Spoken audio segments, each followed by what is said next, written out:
بتائیں، اس سے اندازہ کر لیں کہ یہ شہادت پانا کوئی معمولی بات نہیں۔ یہاں ایک بات اور بھی کہتا چلوں، یہ ہر ایک کا حصہ نہیں ہے، اور یہ بھی جان لیجیے کہ شہید صرف وہی شہید ہے جو اللہ کے نزدیک شہید ہے۔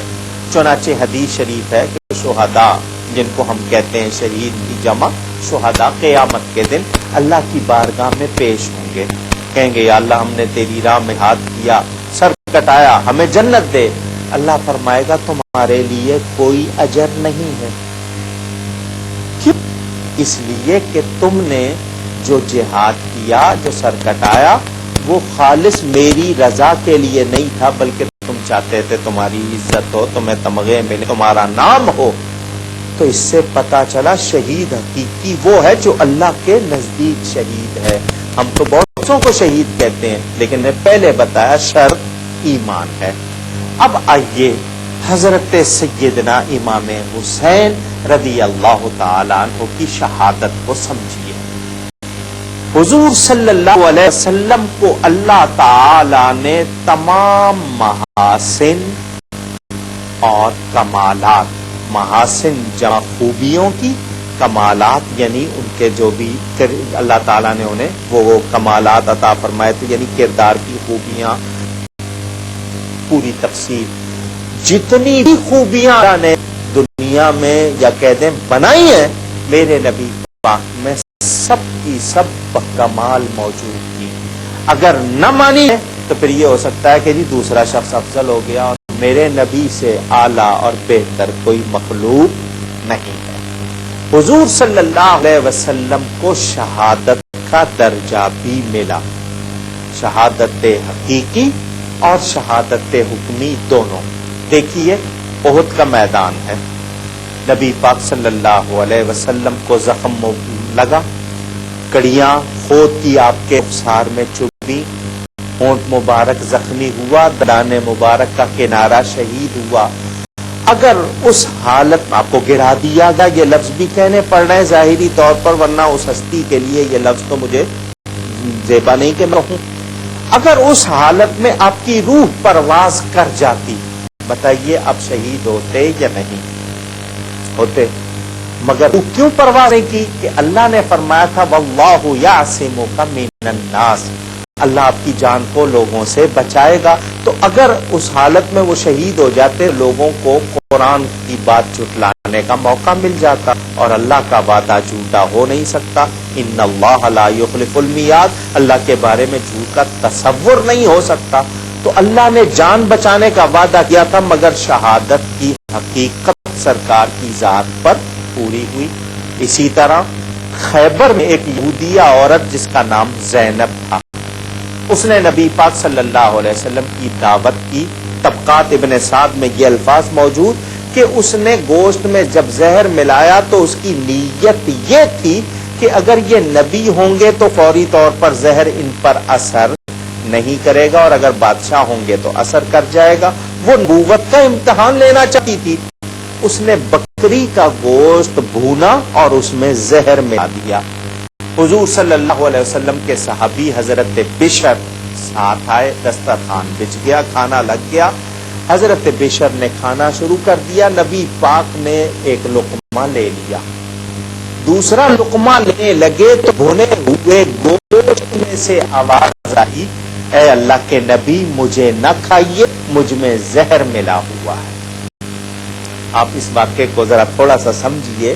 نبی پاک جانتے تھے کہ یہ مجھے جاننا چاہتی ہے کہ میں سچا نبی ہوں یا نہیں، تو یہ گوشت دے رہی، اگر گوشت نہ کھاتے تو بھی اس کا معاملہ تھا، اس لیے ایک لقمہ لے لیا۔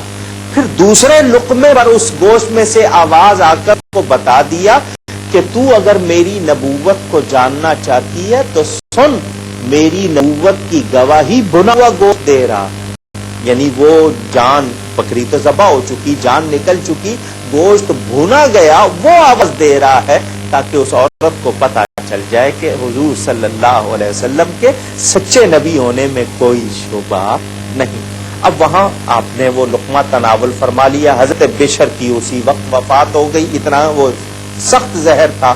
نبی پاک کی نہیں ہوئی. کیوں کہ اللہ نے وعدہ کیا ہوا تھا کہ اللہ اب جان کو بچائے گا.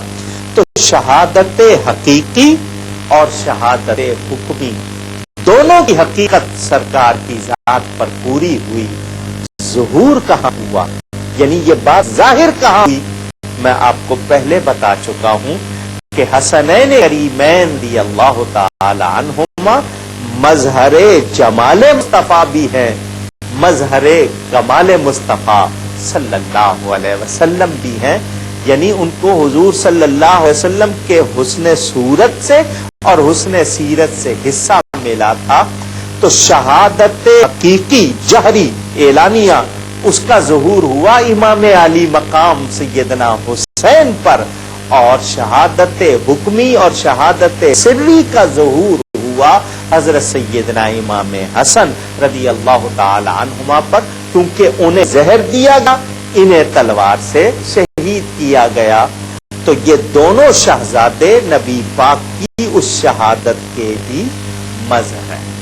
حضور صلی اللہ علیہ وسلم نے ابھی یہ چھوٹے سے تھے، بتا دیا تھا کہ یہ کربلا میں شہید ہوں گے، اور میں نے آپ کو بتا دیا تھا کہ ان میں سے کسی نے دعا نہیں کی کہ وہ واقعہ نہ ہو. کیوں کہ سب جانتے تھے کہ کربلا میں جو کچھ ہوگا وہ اللہ کی طرف سے امتحان ہوگا. یہ ذرا توجہ سے آیت میں بھی پڑھ رہا ہوں، میں بھی اس پہ توجہ دوں، اور ذرا آپ بھی توجہ سے سنیں. یہ بہت اہم آیت ہے. اللہ فرماتا ہے وَلَنَبْلُوَنَّكُمْ بِشَيْءٍ مِّنَ الْخَوْفِ وَالْجُوعِ وَنَقْصٍ مِّنَ الْأَمْوَالِ وَالْأَنفُسِ وَالثَّمَرَاتِ، اور ہم تمہیں ضرور آزمائیں گے، کچھ خوف دے کر اور بھوک کی تکلیف دے کر، بھوک پیاس میں مبتلا کر کے، مال کا نقصان کر کے، جان کو خطرے میں ڈال کر، اور ثمرات یعنی پھل بچے لے کر. کتنی چیزیں ہیں؟ خوف، بھوک پیاس، مال کا نقصان، جان کا خطرہ، اور بچے یا جو نعمتیں ملی ہیں. 5 چیزیں. اور سورہ عنکبوت اس کی پہلی آیت الف لام میم احسب الناس ان یترکوا ان یقولوا آمنا وهم لا یفتنون.